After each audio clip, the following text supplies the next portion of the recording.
Welcome to today's webinar, Getting the Information and Resources You Need for Childcare Recovery and Stabilization, featuring the Childcare Recovery and Stabilization, the CCRSP, and New Hampshire WorkShare. Today, you'll be hearing from New Hampshire's Department of Health and Human Services about the following timely topics. New Hampshire WorkShare, a valuable program for employers with special guest Deputy Commissioner Richard Labers from New Hampshire Employment Security. Department of Health and Human Services update with Marty Ilg, Deputy Director of the Division of Economic and Housing Stability. State guidance for childcare. What do you need to consider and how can we help? With Melissa Clement, Chief of Childcare Licensing.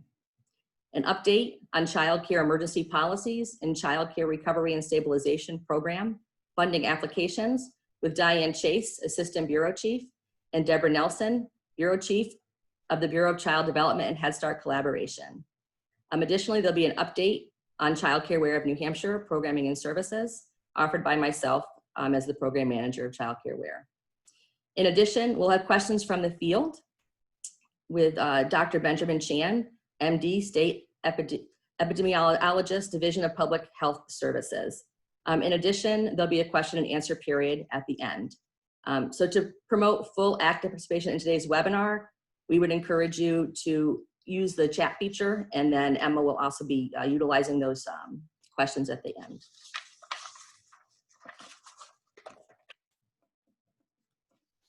This afternoon, we'd like to welcome our first featured guest, Deputy Commissioner Richard Labers from the Department of Employment Security. He will be reviewing the New Hampshire WorkShare program. I will turn the webinar over to the Deputy Commissioner. Richard?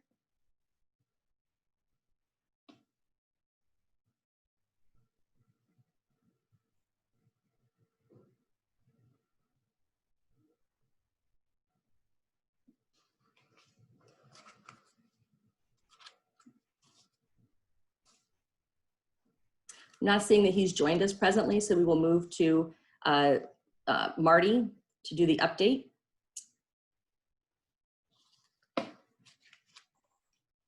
Hi, everybody. Can you move to my slide, please, Emma? It's 21.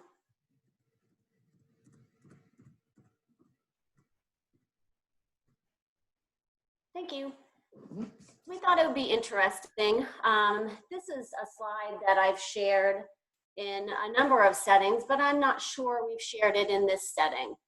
So this is an update as of June 10th on the number of emergency child care programs in the state, and also where we are with our child care recovery and stabilization program. What you see on the left is the heat map that lives on the Child Care Aware of New Hampshire website, and the little navy blue dots are the programs that are open and caring for children in New Hampshire. At the current time, we have 734 programs that are designated as ECCPs. 507 are open and caring for children. 116 plan to reopen by September 8th. Currently, there are 10,673 children in care in the open programs. And there are 12,361 total childcare spaces available in open programs. And this is based on optimum enrollment of current programs within the COVID guidelines. There are currently 1,688 open childcare spaces. So these are vacancies. Childcare Aware of New Hampshire has not seen an increase in referrals in the past week or so. Yet we hear from family resource centers and DCYF field service agents that there is a concern for summer camp access for school-aged children. As for our child care recovery and stabilization program, as of yesterday, we had 188 applications received, and 130 of those are open programs. 48 of them are reopening programs. And there are 10 multi-sites, which represent 23 programs. I have a note on the bottom that on March 13th, 2020, there were 788 licensed childcare facilities in New Hampshire. So we're getting there, I guess is the point. This heat map was updated on May 29th. Tracy, if Rich is available, do you want to switch over to him, or would you like me to continue? Have you continue, and then we'll move over to Rich. Thank you. Next slide, please.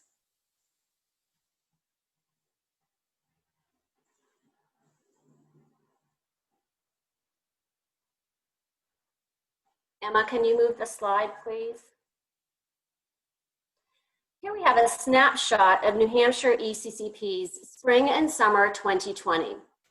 So what you see on the left-hand side is the optimum spaces. And remember, optimum spaces are the amount of childcare spaces for the design of the program. For example, the square footage of a classroom might allow for 30 children, yet the program uses that space for 2 groups of toddlers, which is 11 children with 2 adults. So in this case, 10 is the optimum number of children. This is important in calculating exactly how many childcare spaces are available in a program, a region, or the state.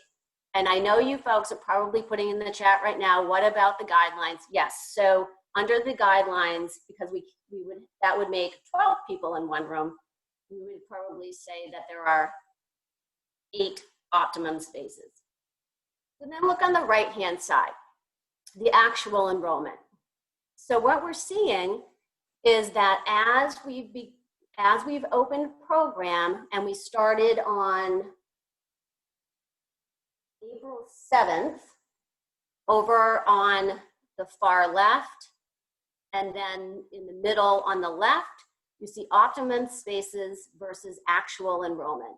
So we always have had more open spaces. So the supply has exceeded the demand for this whole time.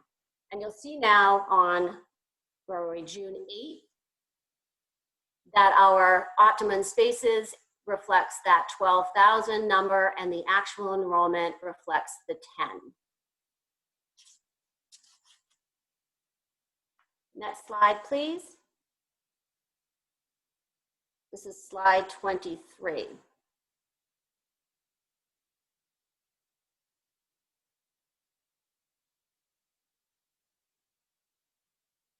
Thank you.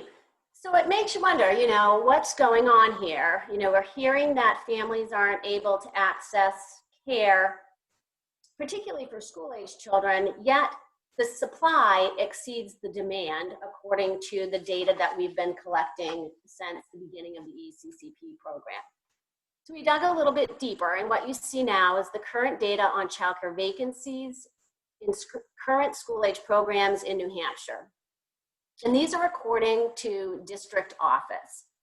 So what you can see on the top left square is desired capacity, and the top right square is total vacancy. So when you look at Concord, for example, you can see that the desired capacity is 950 spaces, and the total vacancy is 116, which would indicate that there are 834 filled spaces.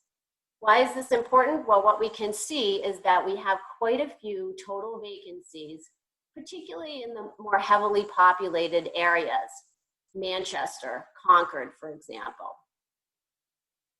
Next slide, please. So we wanted to find out a little bit more. So we formed an integrated team of childcare licensing, the Bureau of Child Development and Head Start collaboration, the Comprehensive Family Support Services, which is Family Resource Centers, and DCYF. And what this team did is we listened a little bit more. And we wondered, while supply for traditional care exceeds demand in most towns, DCYF agents were still saying that parents were lacking summer care program, which they refer to as camps, particularly in foster care. And the Bureau of Child Development and Head Start collaboration and Family Resources also reported hearing this from parents who needed to return to work. So what's going on here? Well, it seems that many parents are afraid to send their children back to group care due to COVID-19. It seems that there's a trend towards folks wanting more neighborhood care, family and friends. We also see that some schools are unwilling to open their spaces to summer camps and childcare with the concerns of liability and infection. Program staff shortages for childcare are still an issue in open and closed programs. We also know that as the economy strengthened in 2010 and new health and safety requirements were issued, we lost quite a few licensed exempt providers. The bottom line is we need safe places for kids to go. So what we've been doing is having discussions with UNH Cooperative Extension on providing lists of outdoor activities to engage children in neighborhoods. We created a flyer on summer camps for DCYF. We're encouraging family resource centers to work with Cooperative Extension for resources and equipment loans. We have discussions with housing authorities to have outdoor activities available for children and families, and discussions with libraries on how to get families engaged in activities with children and share resources. Licensing is providing temporary waivers to camps to accommodate children as they become licensed. So based on what we've heard and the data we've reviewed, we have concluded that there's a desire for a mixed delivery system with regional coordination.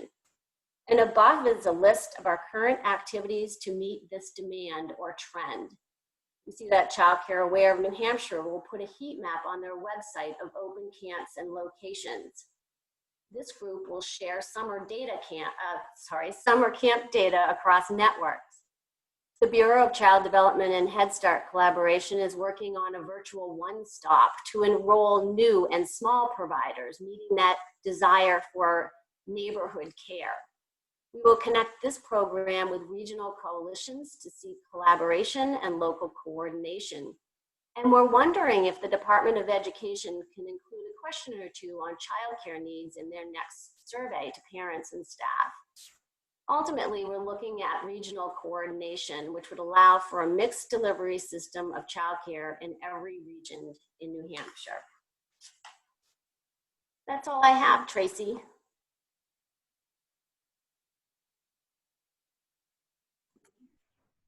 Thank you very much, Marty. Now we're going to move back to Deputy Commissioner Richard Levers from the Department of Employment Security. He will be reviewing the New Hampshire WorkShare program. So we'll turn the webinar over to the Deputy Commissioner. Richard? Thanks, Deborah. Can you hear me now? All right, good. I was talking to myself a while back, and I mentioned to Chris Santaniello I was really good, too. So I don't know if I'll be able to do that all again, but looking forward to this opportunity to talk to everyone about the department's WorkShare program and answer any and all questions folks have so you can see whether or not it's something that can work for you as you try to bring more of your employees back. But just let me start by saying just a big thank you to the incredibly important work that you all did, which was incredibly important back before COVID and just becomes so important as we look at recovery and try to figure out what this next chapter looks like. Just speaking for myself, I know that I'm always cautious with myself, but I'm willing to take risks here and there. But when it comes to my kids, I'm not. So the work that you guys do is just so incredibly important. So thank you for what you're doing. And any way that the department can help, obviously, we want to aid in your efforts to try to bring back your workforce so you can provide just the critical services in all of our communities throughout the state. So we're going to talk about WorkShare. I'll give you an overview of the program, some eligibility notes, details under the CARES Act for why it is a more desirable and attractive option for employers to be using across all sectors right now. How benefits are calculated, so how the dollars are actually calculated for the employees that are part of WorkShare, the application process, and then any questions that folks have, hopefully I will be able to answer them. So if we could go to the next slide.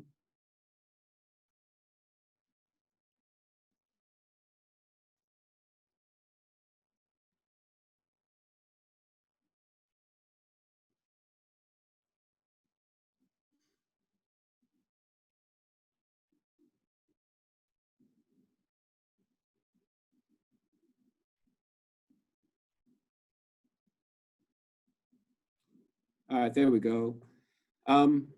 So what is WorkShare? And I'll talk a little bit about the history of the WorkShare program and how the program itself has evolved quickly in order to recognize that if it wants to stay relevant during COVID, it needed to have a different focus. So WorkShare in New Hampshire is a version of a national program called short-time compensation. So these short-time compensation programs exist in most states in the country. They're all called something a little bit different. New Hampshire's is WorkShare.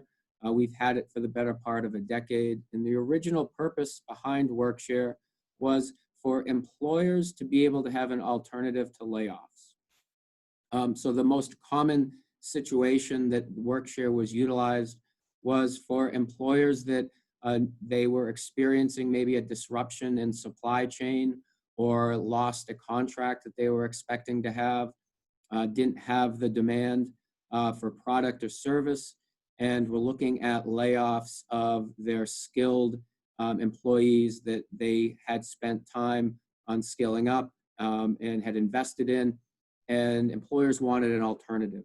WorkShare was that alternative where it allowed employers to avoid layoffs for some or all of their employees by reducing those employees' work hours from anywhere from 10% to 50%. And the employee stayed employed, which was key. They maintained their benefits, and they were able to access a portion of their unemployment benefits based upon the percentage of work reduction. That was key for many sectors of the economy pre-COVID. Most recently, it was very important for our aerospace sector. A lot of aerospace related manufacturing over on the seacoast. And with the Boeing 737 MAX, with the problems that it was facing and being grounded for a significant period of time, that impacted some large employers over in that region of the state. And WorkShare was a great alternative for them because they had a workforce that they had trained, spent a lot of time and money in getting them to be efficient in the work that they were doing. And they knew that as soon as they lost them, they would be picked up by their competitors. So WorkShare was a great fit. But we go fast forward to our new world with COVID, and we're not necessarily looking at avoiding layoffs. We're looking at how do we figure out how to attract more employees to come back to work. Unemployment right now, I am in an awkward position of being competition for employers. Not something that the Employment Security Agency is used to being. We have always been there to assist while individuals are unemployed and help them get back to work. We have never before been competition for actual work. And the reason for that right now is the $600 Federal CARES Act benefit, where it makes collecting unemployment right now in some cases and in some sectors, it actually makes it more financially attractive to continue to collect rather than going back to work. And that's what the WorkShare program can help to solve. So let's go to the next slide, please. So here we go. Okay, so in order to be eligible for WorkShare, and then we'll talk about why it makes so much sense right now, needs to be a New Hampshire employer. You need to be up to date on your obligations to employment security. So nonprofits have the option of either being a reimbursing employer, meaning that you only pay to the unemployment trust fund for the dollars that are paid out for benefits to your employees, or you have the option of being a tax-paying employer like for-profits that actually pay quarterly. So in either of those two cases, whatever preference you've selected for your tax status, as long as you are in good standing with the department and you are in good standing with the New Hampshire Department of Labor, which we check on when an application comes in, you're eligible for the program. It can't be used for our seasonal employers who are just looking to bring in people for a particular season. as the program has always existed to avoid layoffs, that's the underlying purpose of it. But we'll get into talking about why what we're looking at right now makes sense for WorkShare. And if you have, I don't think this is relevant here, but if you are a union shop, then obviously it is something that would need to go through collective bargaining with unionized employees. So if we could move on to the next slide, please. So the changes that we are excited about and why more and more employers are now utilizing the WorkShare program. I think as of this week, we have about 4,000 workers that are receiving benefits through WorkShare. And the reason is the $600 payment under the Federal CARES Act. So the $600 payment actually can work two ways. It can work in a fashion where right now, where it is incentivizing people not to come back to work for your business. But through WorkShare, it can also be used as an incentive to attract those employees to come back. And how that works is that individuals right now that you're looking to bring back to work, as long as you aren't bringing them back in full-time hours. So say you have full-time demand, but you're having difficulty getting people to come back to work, you could bring them in under a WorkShare plan for as little as a 10% reduction to their hours for the week. So if they were a 40-hour-a-week employee, you could bring them in at 36 hours, so you have that 10% reduction. And in the WorkShare program, they would then be eligible, obviously, for the wages for the hours that they're working for you, but then they would also be eligible for 10% of their weekly unemployment benefit. And then, as long as we don't fall into some other situations with outside employment, they would also get the $600 CARES Act payment in its entirety. So person comes back again, say they had qualified based upon their earnings in their base period, they had qualified for a $200 a week unemployment benefit. If they were brought back with a 10% reduction, they'd get your wages. They would get 10% of that $200 weekly benefit, and then they'd get the full $600 under the CARES Act. And that would continue to go until the end of July with the $600. The waiting week that we previously had is currently waived, so there's no 1 week lag with individuals not receiving benefits. They would be able to start right away that week following an approved WorkShare plan. And if we could move on to the next slide, please. And this gets into some detail about how the benefit is calculated. So it's fairly straightforward, right? So they're going to get paid for the hours worked by the employer. Then they're going to be in a reduction group of either 10% to 50%. And whatever that percentage reduction is the amount of their weekly benefit that they're going to get. And then as long as they don't have outside employment, they're going to get the $600 as well. So if we could move on to the next slide. The weekly benefit amount is actually, it's calculated, it's in statute, it's in New Hampshire state law. So we use the base period earnings of each individual to determine exactly what their weekly benefit amount is going to be. A base period is the first 4 of the most recently completed 5 calendar quarters. We look at the earnings during those quarters, and then those total earnings determine what your weekly benefit amount is going to be. So the minimum right now is $32 a week. The maximum is $427 a week. And so it's that weekly benefit amount that we apply the percentage of the WorkShare reduction to. That would then be that employee's weekly benefit amount, and then they'd also get the $600. Next slide, please. So the employer needs to maintain the benefits that were in place prior to participation in WorkShare. And so essentially it's not requiring the employer to do anything new in terms of benefits, but the employer needs to continue with that which it was previously providing or would be providing upon those employees coming back to work. So it doesn't impose additional requirements on you. Next slide, please.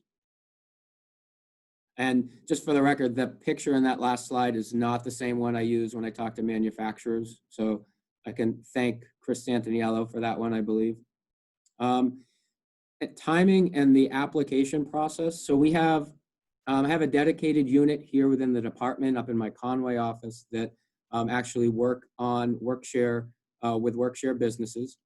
We ask that you give us at least 5 business days from the time of submitting your application in terms of when it would start. Right now, we're able to get them turned around in as little as 3 business days. So as long as someone were to get a plan into us by, say, a Tuesday, we would have it up and running, ready to go when you wanted to start filing on Sunday. You can file as many plans as you want, and we'll get into that and why it's important right now to be able to submit multiple plans. And then the process for filing claims. So the claim process is, think of it as you got your initial claim, just like an individual who's filing for benefits, they have to file an initial claim. And then for each week of unemployment, they file a continued claim. So for employees that are participating in your WorkShare plan, they would file an initial claim on their own, right? For those that are designated by you to be included. Then each week going forward on the Sunday, we start our weeks on Sunday, go through Saturday. Each Sunday, you as the employer would then be able to file your WorkShare plan for all of those employees that are included, and that would substitute for them having to file their weekly claim. So there'd be no further filing requirements by the employees that were in your plan. You would handle that starting on each Sunday. The WorkShare weekly filing for the employer is pre-populated with all of your employee information. So it has names, their social security numbers, it has the percentages that they have been reduced per your plan as approved. And the only thing the employer really needs to track in order to add to that weekly filing is if any of the employees that are included, if they have outside employment. So if you have someone that has a job other than working for you, the earnings from that other job would need to be taken into consideration for purposes of their WorkShare benefit. So while the wages they earn from you as the WorkShare employer are not counted against them, any wages they have from another employer would. So we need to look at that to determine whether or not they still qualify for a benefit during those weeks in which they might have another job and have other earnings. On the multiple plans, this is a new approach that we're taking with WorkShare. We've heard from a lot of employers that they want to bring people back, say initially they're thinking, let's bring them back in at that 50% reduction. But I know 2, 3, 4 weeks from now, I know I'm going to want to go back to more full-time, and I'm going to want to go to a 25% and then maybe a 10%. What we're doing is we're having employers file all of those plans together right at the beginning. And what that allows you to do is you can progress through the stages of the work reduction back to hopefully something full-time, and you won't have any disruption in your plan. So you could have, say, take that same example, you could file 3 plans right at the beginning, one for 50% reduction for everyone, another for 25%, and another for 10%. And then we would just define the length of time that each plan was going to live. And then you just transition from plan to plan so that you wouldn't have to file a new plan and have potentially a disruption in the benefits that your employees are paid. The actual reduction percentage that you have, it can be, as long as each unit has at least 2 people, you can have, each unit can have its own reduction percentage. So I've seen plenty of employers with when I say multiple plans, I'm talking 12, 14, 15 plans, and one group will have a 13% reduction, another 22% reduction. So it's really geared to having flexibility for the employer to be able to design it in a way that as long as you have two employees in each group, you can control each group and have a uniform reduction percentage within the group, but each group can be different. If we can move on to the next slide. So information that we need from you at the time of the application, pretty straightforward. Need to have an idea as to what you want to do for the reduction percentage, what employees you're going to be including. You need to have the employee information with the social security number for those. And then our WorkShare unit walks you through those next steps, getting the application filled out, getting it filed, questions if there's any missing information. And they walk you through that process and are then able to get you to the point of having an approved plan and then talk to you about next steps in terms of when to file and so forth. So if we could move on to that next slide, please. So like I said, the folks here within the WorkShare unit are incredibly helpful. They're dealing with an influx of employers right now that they have filed plans, but we have groups that we've trained to come in and be able to help with the anticipated growing workload in that unit. So they're ready, willing, and able to help on our website. If you go to nhes.nh.gov, I think that information was in here somewhere, but right on our website, there's a big green button that says File a WorkShare Plan. You click on that. It has all of the information regarding the program. It has our contact information with email and telephone for the WorkShare unit. And they're great of getting right back to you with questions or with answers. Hopefully they're not asking you questions to your questions, but they're willing and able to help. So I'll take a look at, I think I can look at the growing chat window right now. Or I'll look at the Q&A, I guess, right? I can also read you some. I've been taking notes on what people want to know, if that would be helpful for you. Yeah, that would work. So one of the biggest questions that people are asking, and you spoke a little bit about this, is how to help encourage employees come back to work if they would make more money on unemployment. And one question that I think really summarizes it is, what happens if you offer an employee their job back, but they make more money on unemployment? So great questions there. So while there are many reasons to be filing for unemployment right now that are COVID related, wanting to receive a higher amount of unemployment benefits is not one of those reasons, okay?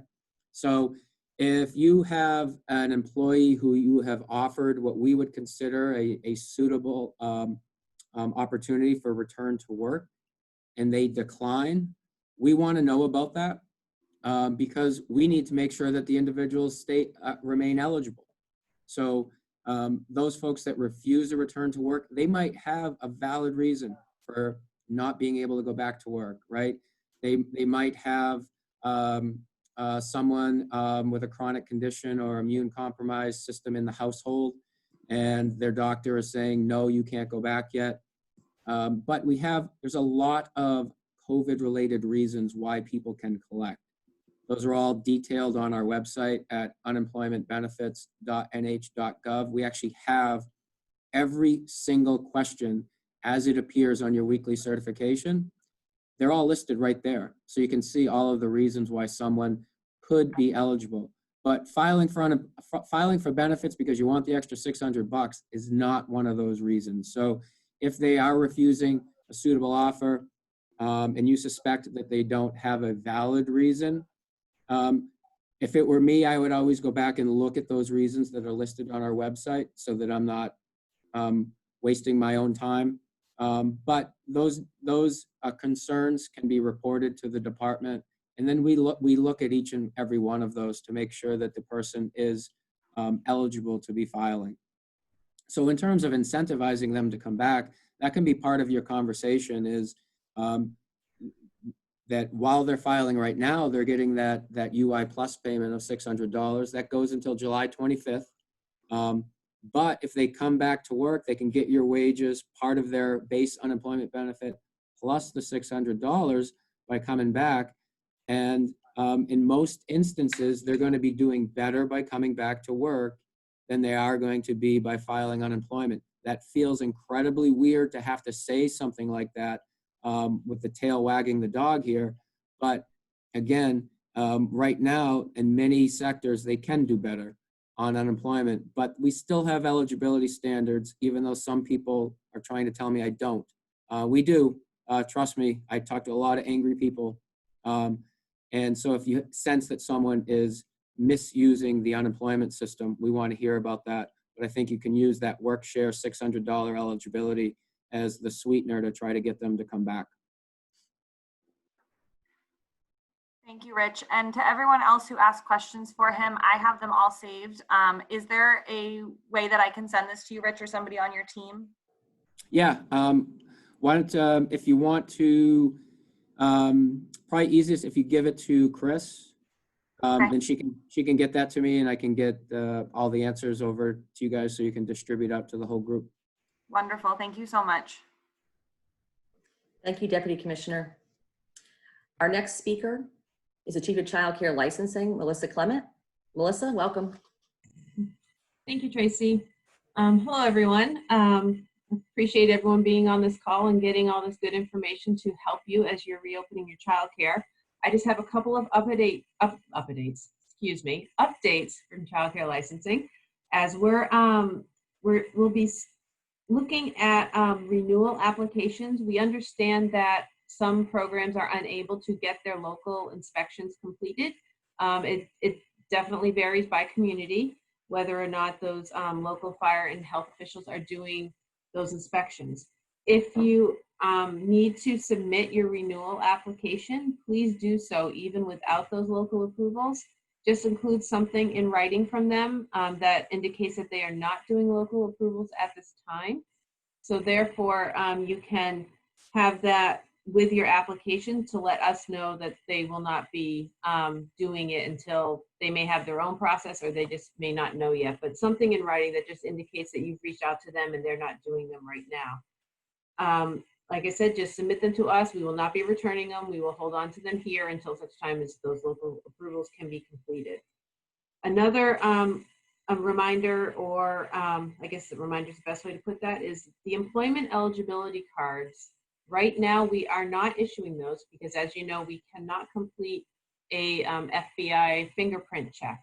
So therefore, we cannot do a complete background check at this time.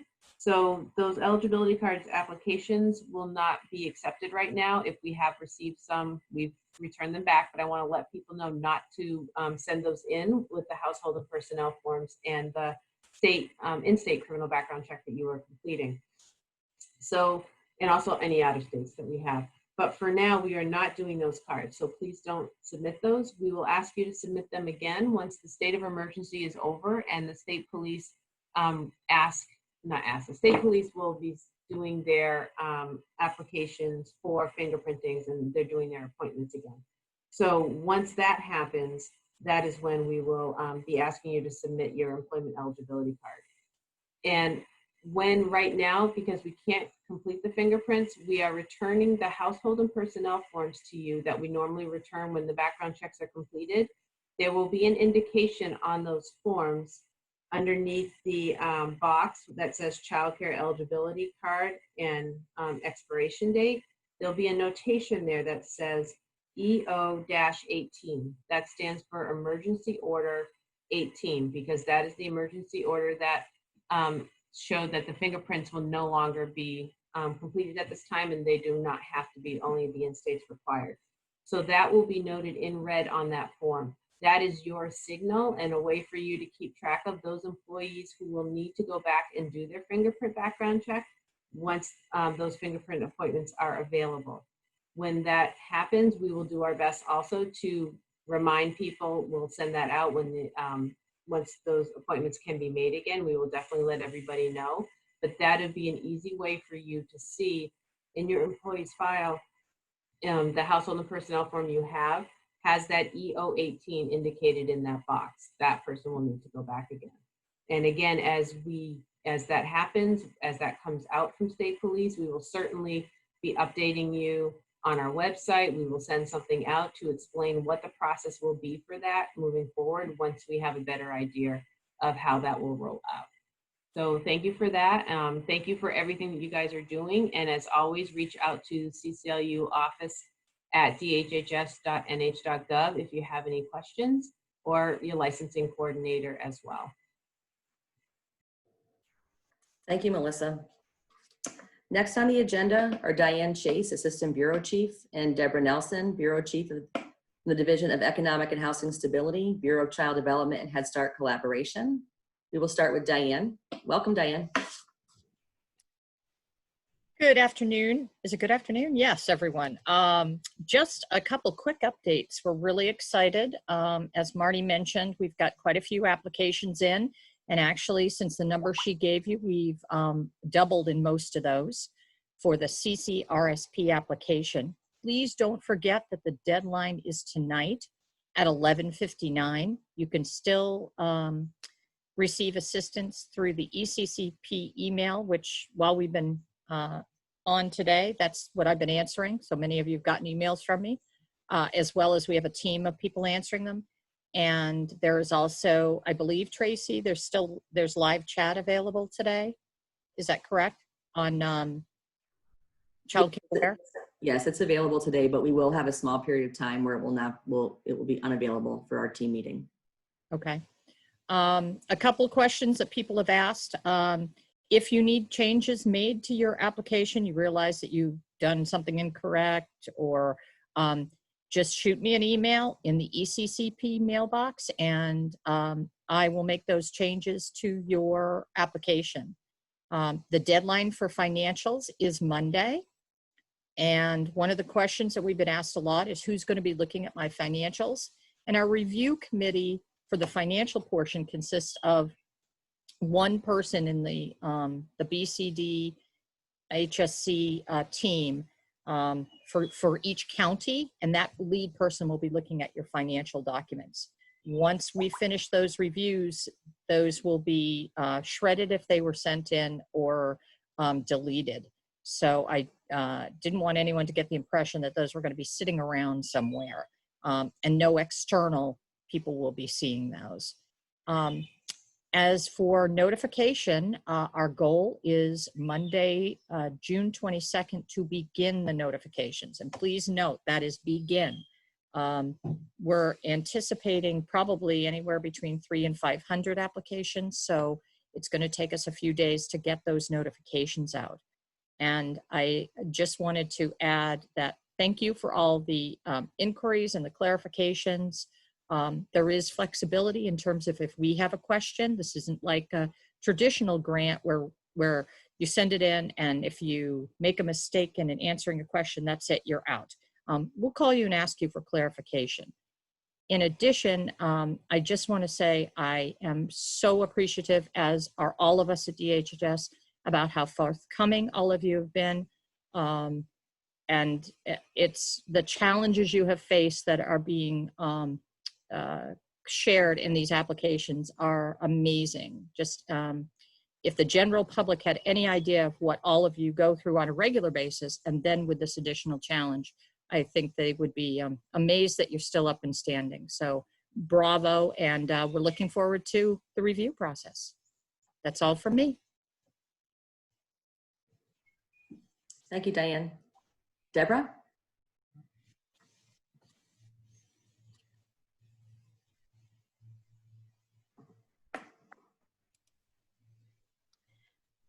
Okay, can we have the next slide, please, Emma? Okay, so you can see the timelines for the application right here. We don't have to go through them. Diane just went through them. So just be cognizant of them, and they are firm deadlines. So we just want you to be aware. May I have the next slide, please? So I'd like to take just a few minutes to do a very brief update on the CCDF policy changes that have happened as a result of COVID-19, as well as a few that we've had just from normal business, and if any of us can remember what normal business is.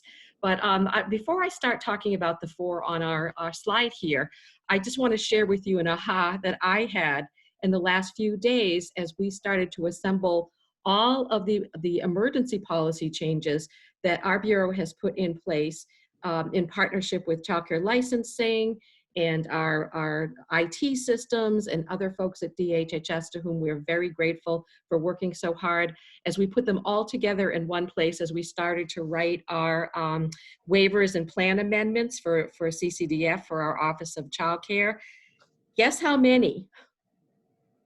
15 policy changes we put in place since March 17th. So, you know, that was an enormous lift. And again, I'm so appreciative for everybody in DHHS who's helped with that process, this really important process that, you know, was so necessary to help support the field and the families through COVID. And also to all of you for your patience as we worked through this process and tried to figure out what we were doing, how to put things in place and how to make them work. So thank you. So relative to the policy changes, just I want to mention today. So family cost share is one of those that we put in place for families. And up until this point and through at this point, June 28th, we were talking about 100% family cost share for families.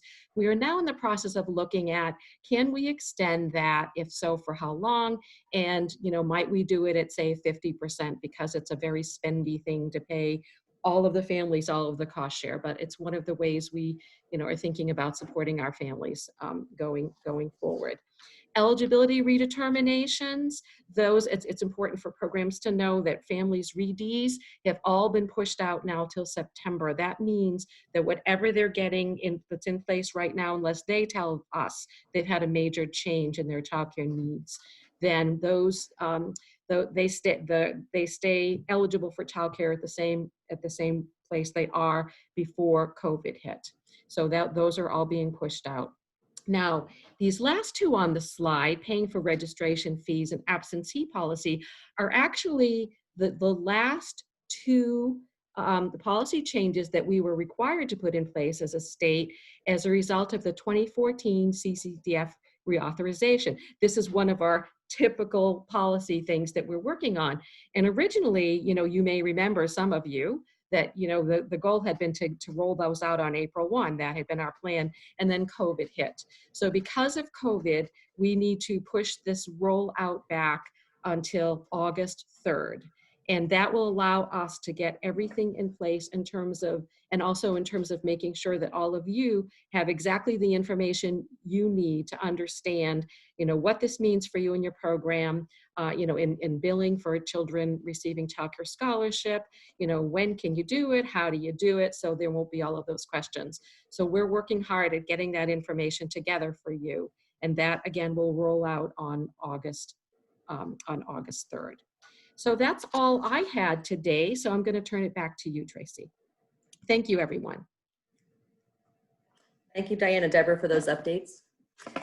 Now I'll be providing a brief update on services being offered through Southern New Hampshire Services, Childcare Aware of New Hampshire. Our team has established emergency childcare lines at the onset of COVID-19. These lines are available for programs to update their program vacancies and their status.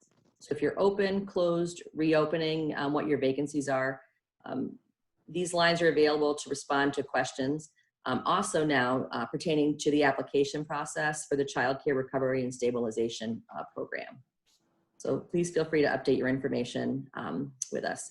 If you're not able to utilize the phone for some reason, we prefer to email information or ask questions that way. You can do email our CCRR training at shs.org. We will respond to you as quickly as we can. Additionally, we are using your questions to craft frequently asked questions to send to the Bureau of Child Development and Head Start Collaboration and Child Care Licensing. This has been ongoing. Your questions are important to us all. And as we move through the next few weeks, we will continue to adapt our services to address your questions and get prompt answers to you to the best of our ability.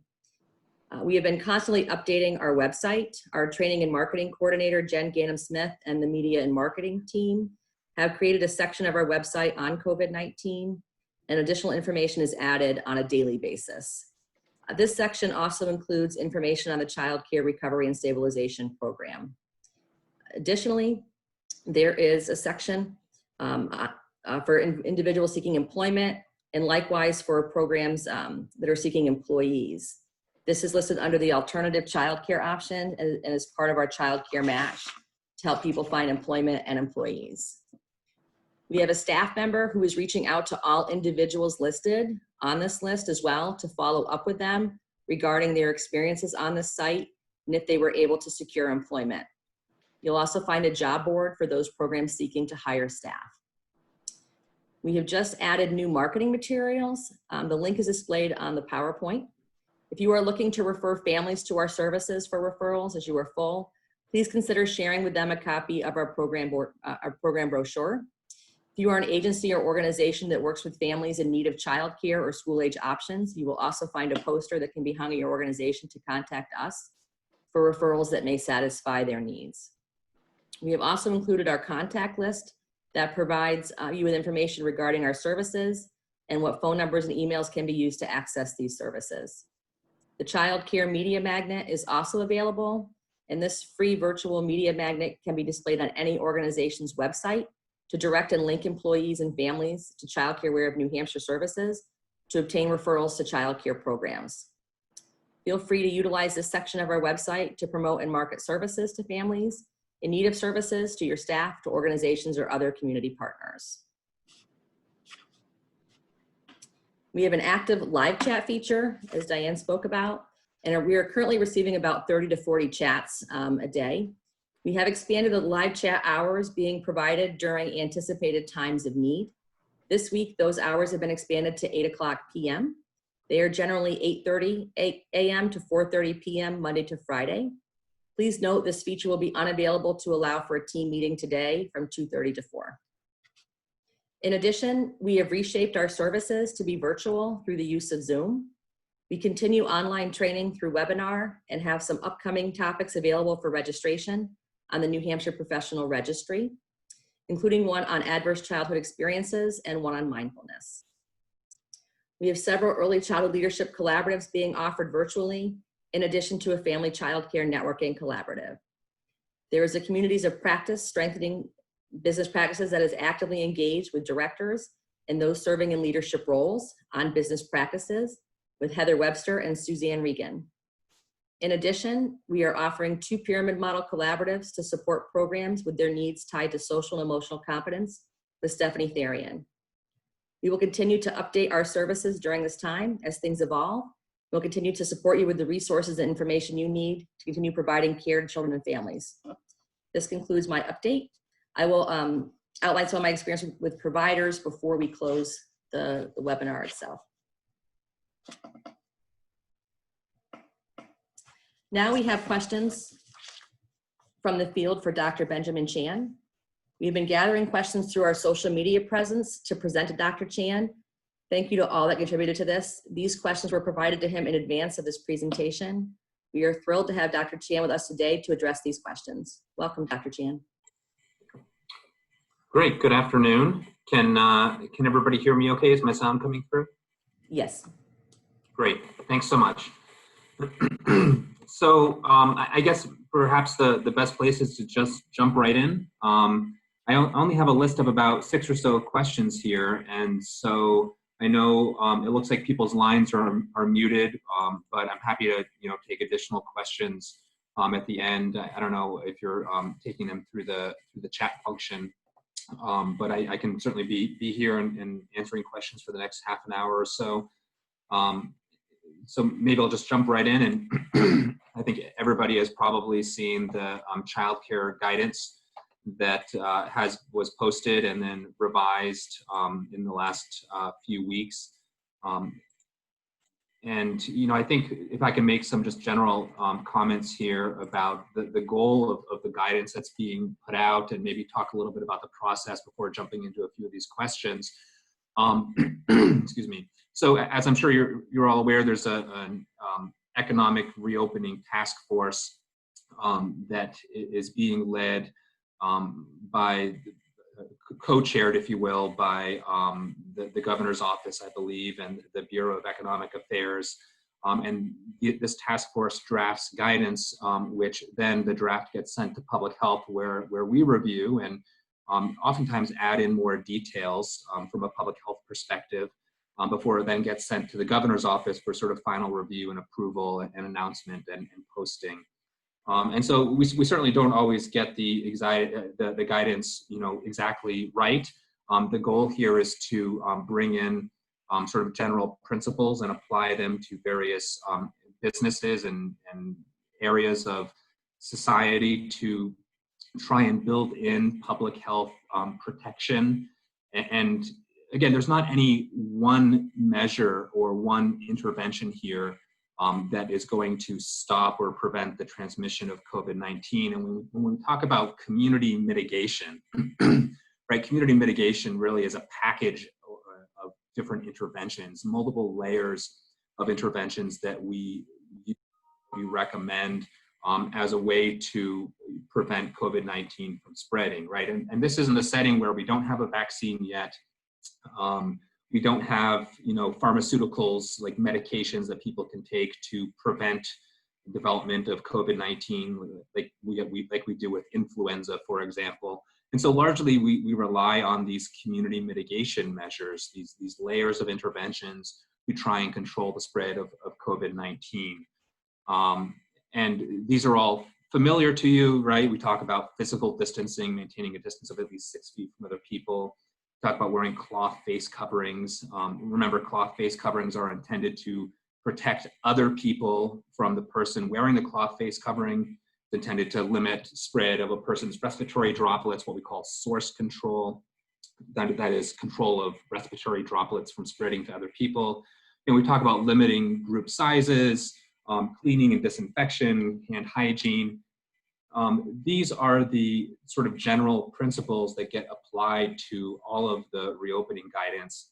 And depending on the context, it can take different forms. And so you obviously, I think, have all seen the childcare guidance that has been released and even updated, because there were some questions and concerns about the guidance that has been put out.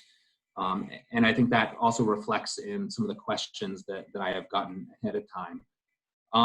But let me just finish the sort of my introductory remarks here by saying that there is a difference between what we recommend in public health and what licensing requirements there might be, right?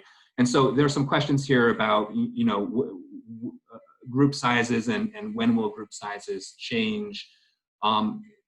There is the legal requirement side of this, and then there is the public health recommendation side of this, right? And I don't know if that's maybe if that's clear the way I'm phrasing it, but the public health recommendation will likely always be to limit group sizes. But then there is the requirement or legal requirement licensing side of it that potentially might change in the future. And hopefully that's clear that oftentimes what we do from a public health level is we put out our recommendations, but the actual requirement might be a little bit different from what we continue to recommend in public health, right? So some of the first questions I have here, I'm going to start by going through some of the questions that I got in the email ahead of time, is pertaining to this exact question. Is there a criteria that the governor or the CDC is waiting for before an increase can be made for more than 10 people in a classroom? Are the ratios always going to be, limiting the size of a classroom to, for example, 1 teacher and 9 children, or is there going to be more flexibility in that requirement? And so this sort of gets to the point that I was just making. If you look at the childcare guidance, the way that this is phrased is that, initially the first iteration of this was more worded in the sense of, this is required.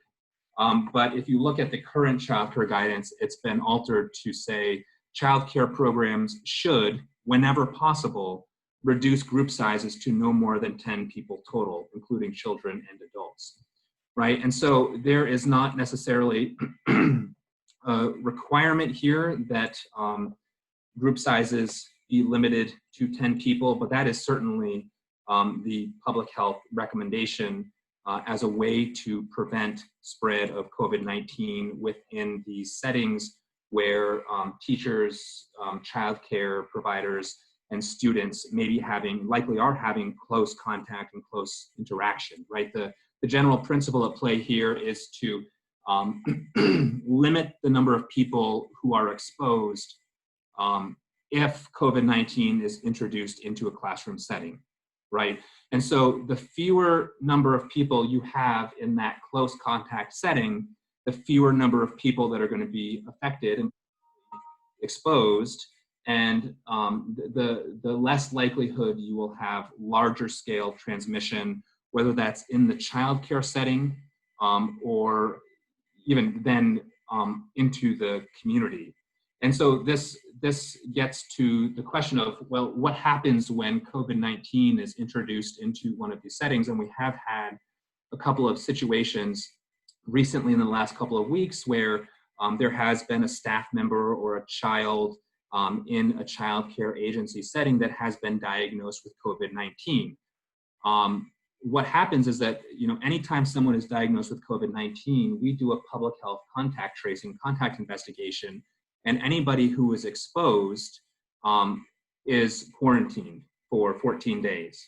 And if anybody has symptoms or develops symptoms, they get tested. But even if they get tested, there's still a requirement for quarantine for 14 days, because that's the period of time between when someone is exposed and when they can potentially come down with symptoms of COVID-19. And so what's happened is that these classrooms, the entire classrooms have been shut down and the entire classrooms have been quarantined. And so the reason for limiting the group sizes is to not only protect the number of people potentially exposed, but the long-term view is that it actually protects the business operation, right? So if you have a classroom of 50 students who are all commingling and interacting, and one person is diagnosed with COVID-19, that entire classroom of 50 students is being taken down, so to speak, quarantined, the classroom is being shut down.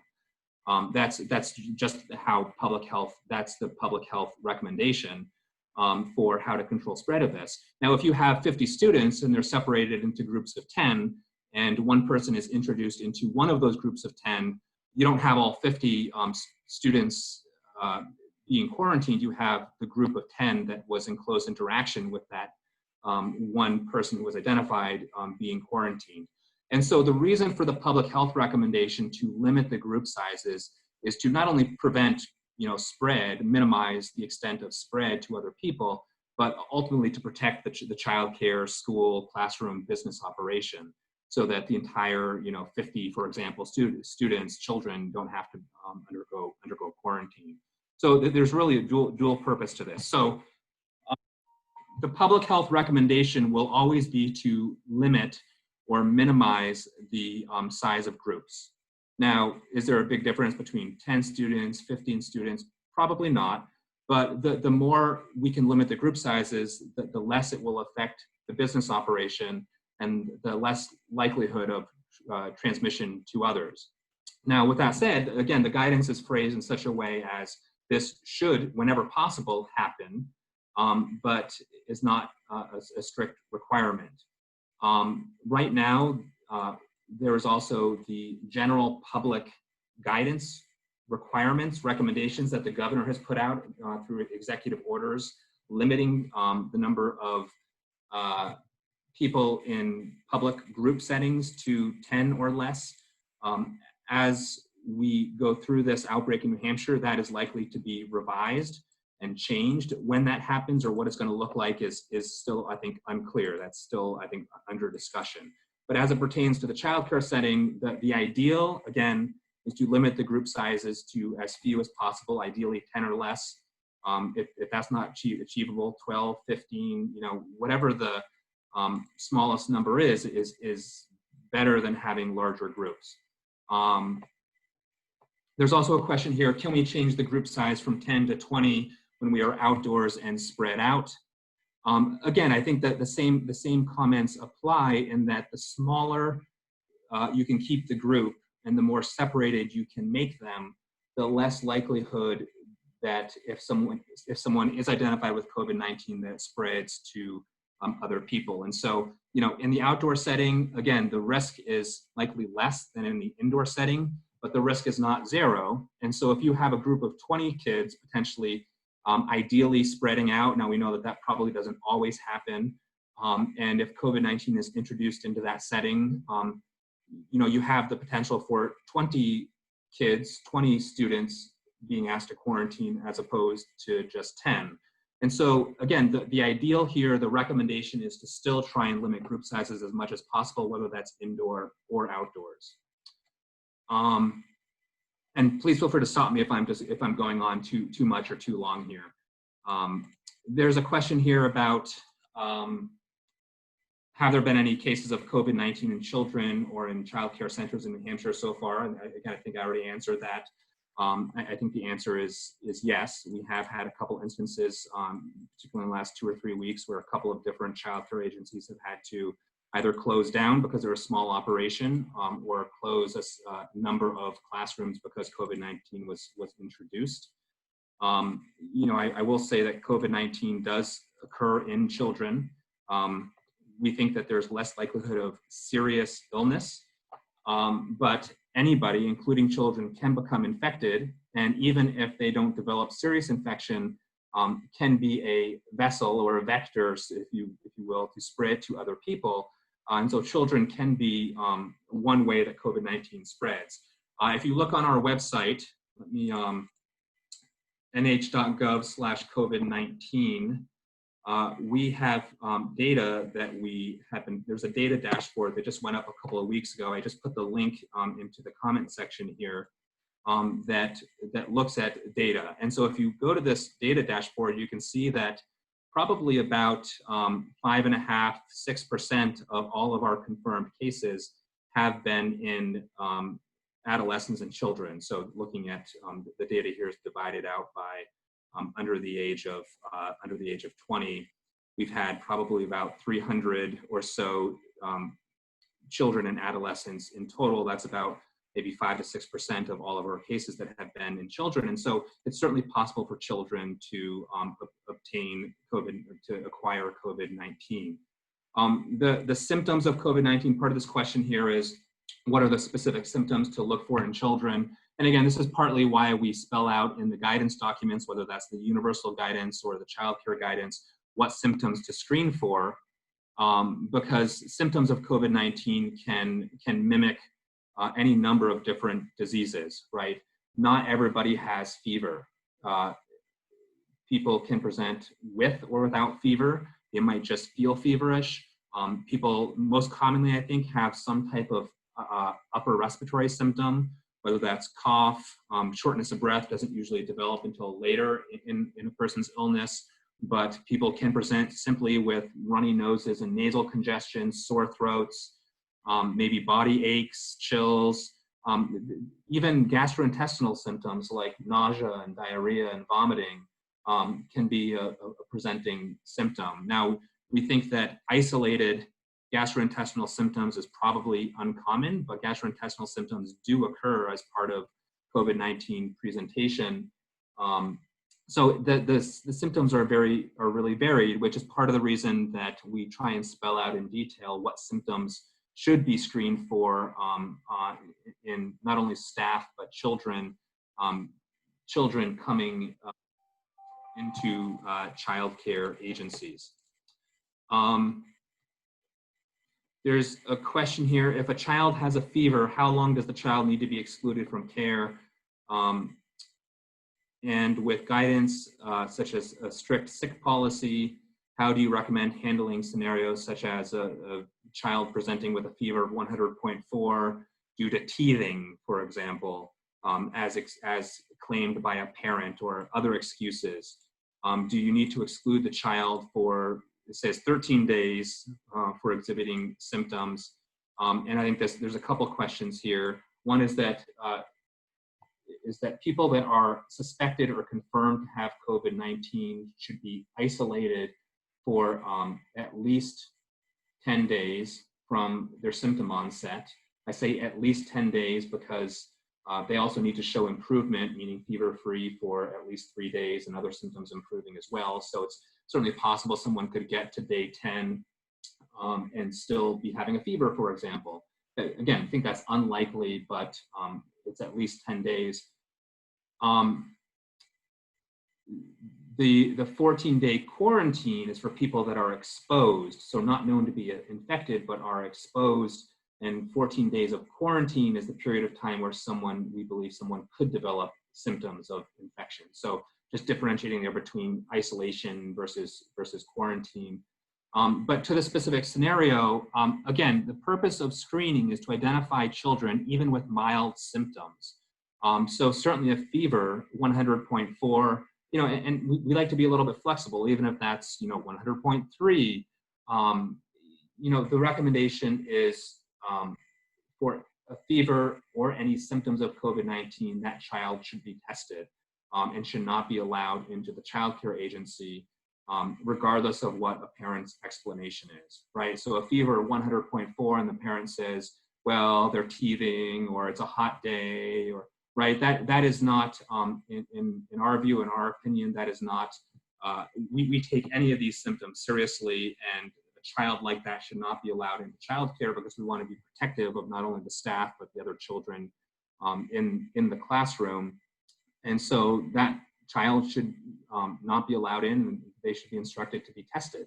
Now, we run into scenarios where the parent doesn't want to test their child, in which case then you don't have a confirmed case of COVID-19. You're left with a suspect, a child with suspect COVID-19, and so the guidance still applies whether a child is suspect or a child or staff member is suspected of having COVID-19 based on their symptoms or confirmed with a test. And so that's part of the potential incentive for getting a child tested, is if they're having symptoms and they're tested and they test negative and they're doing better, they can be allowed back in. But if they're having symptoms and they're not tested, I think you're left treating that child, that staff member, as if they might have COVID, to take a maximally protective stance here for the other children and other staff in the facility. And that's potentially a hard message to convey for children and staff that don't think their symptoms are very severe.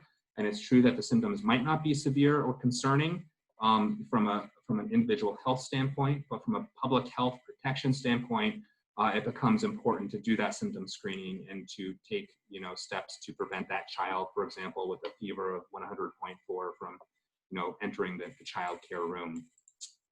Last question I have here from by email was, according to the guidance, anyone with close contact to COVID-19 should not be allowed in the building. If a parent works in a nursing home or healthcare establishment that has had a confirmed case, and they could potentially be exposed, but have been following the work guidance and the PPE, that's the personal protective equipment, can we still allow the children to attend? And so I think there's a couple of points here. One is that if someone is, for example, a healthcare worker who is caring for a COVID-19 patient and wears all the appropriate personal protective equipment, that person can still be allowed out and about. They're not quarantined, right? Because we consider them to have worn all the appropriate PPE and to be protected. We don't consider that an exposure that requires quarantine. Even if there is, and in the situation described here, it's not specifically about the parent or the healthcare worker, it's about the child. Can the child be allowed to attend? So the answer is that yes. If the child themselves or the staff member themselves does not have an identified exposure to someone with COVID-19, or if they're not symptomatic, they can be allowed in the child care classroom in the child care agency. So let me pause there. Those were the questions that I got by email. It looks like there's been a number of other chat. I don't know if these are discussions or questions that have come in. I don't know if I should just start running through these, or if there's a different way that Marty, you or somebody else want to manage the chat here. I haven't had a chance to scroll through and look at all these, but maybe I can start to do that now. But maybe I'll just pause because I've been talking for about 20 minutes straight to see if you have any comments or you've seen anything in particular in the chat function that has been raised that you think warrants closer attention here. Emma was going through the chat and categorizing. So there's a pretty good chance she has a couple of questions that have been asked a number of times. Emma, are you there? Yes, I am. So Dr. Chan, some things that people are wondering, and I think you addressed most of these, but one thing that was specific is the most recent webinar you did from March 25th. The guidance was that if a parent was exposed to COVID, then the child could still come.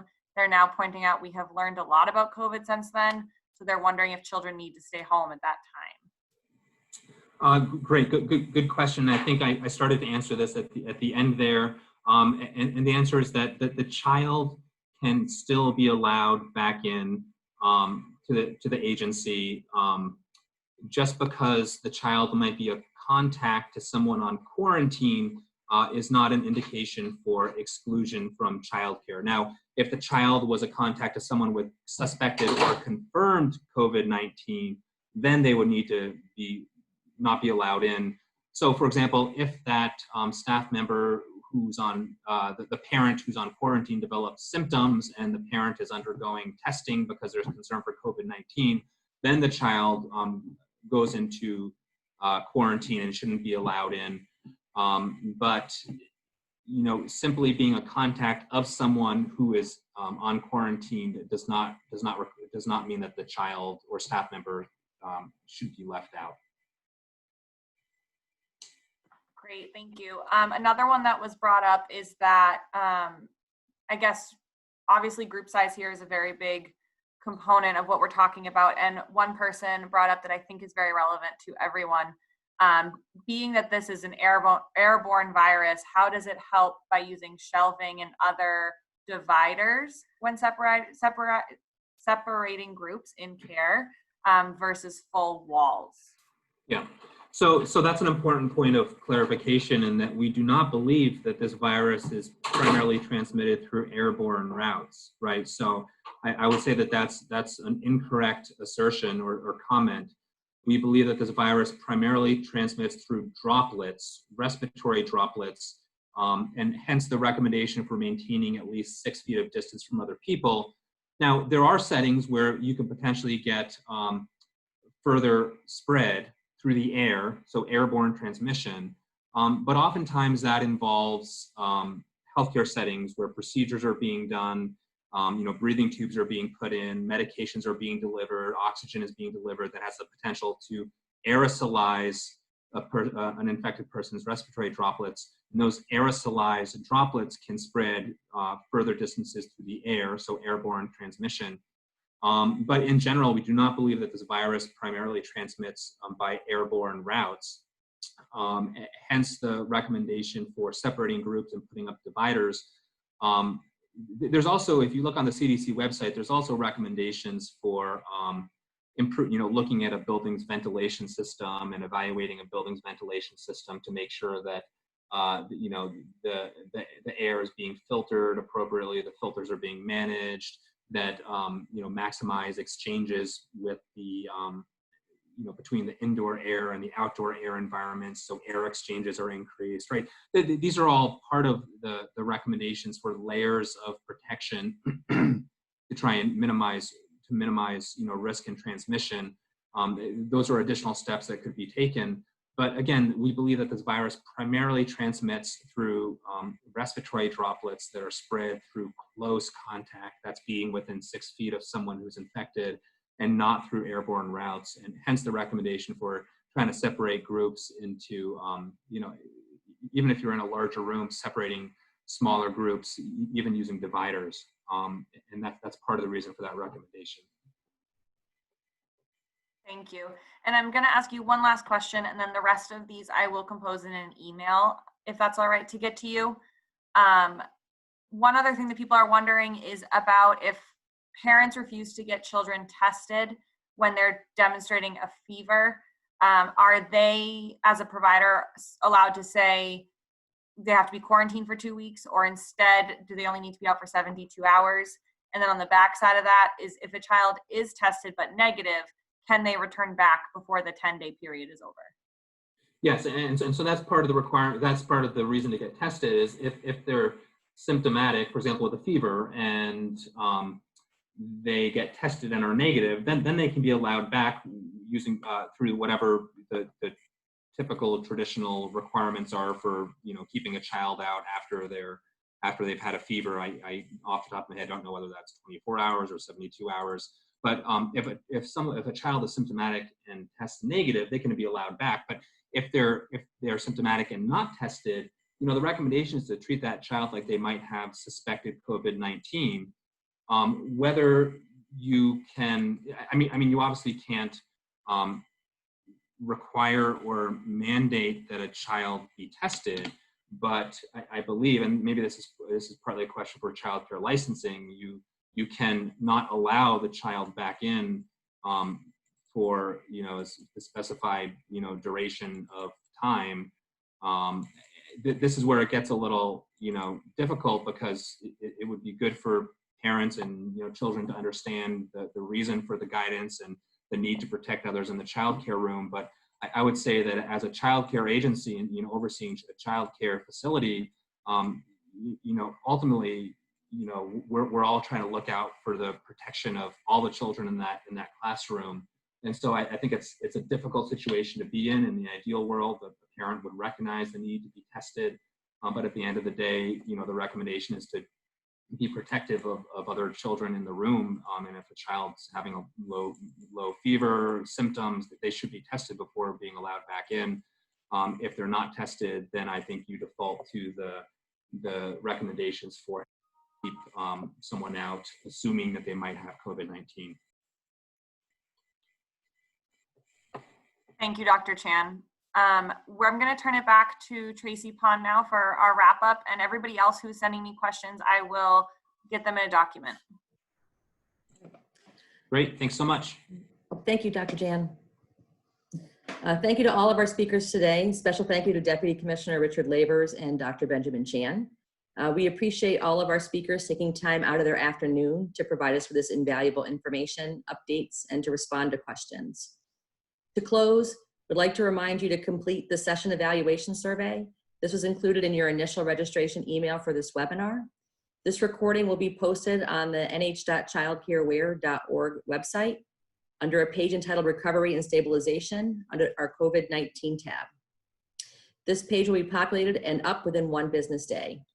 A reminder, professional development hours will be provided to all those participants registered in the New Hampshire Professional Registry. If you are on the webinar and are not an early childhood provider and are not within the New Hampshire Professional Registry, you can request documentation of your participation by emailing Donna Lake at ccrrtraining@snhs.org. As I indicated earlier, these webinars are being conducted every other week on Thursdays, beginning at 12:30 p.m. through to August 20th. Registration information for the webinar series is available through the New Hampshire Professional Registry, and a flyer regarding the series is posted on the Childcare Aware of New Hampshire website on the front page slider. Our next session is being provided on June 25th from 12:30 p.m. to 2:00 p.m. So just some parting thoughts. This week I dropped off some supplies to a program in Brookline, New Hampshire. The program director just went out on maternity leave a wee bit earlier than expected and had another son, Maverick. The acting director, Emily, was excited to be getting supplies, in particular the bleach. And I was struck by how, even in the midst of all these crazy times, how thankful and blessed we are to experience new life being brought into the world, but also that the simplest things as a container of bleach can mean so much. A big congrats to Michelle Dickerson and her family with their new addition. As I've also been seeing our Facebook posts this week and seeing programs reaching out to others regarding extra supplies they have and sharing with one another, I think too how fortunate we are to work in the field of early childhood, where there's always been a sense of community, but now in light of these times, it's stronger than ever, and quite frankly, pretty awesome to be a part of. I'm really proud of us. As we leave you this afternoon, we hope this webinar session and our upcoming sessions will enable you to obtain the information and resources you need to continue the wonderful work you do to support families, children, and the state of New Hampshire. Thank you and enjoy the remainder of your afternoon.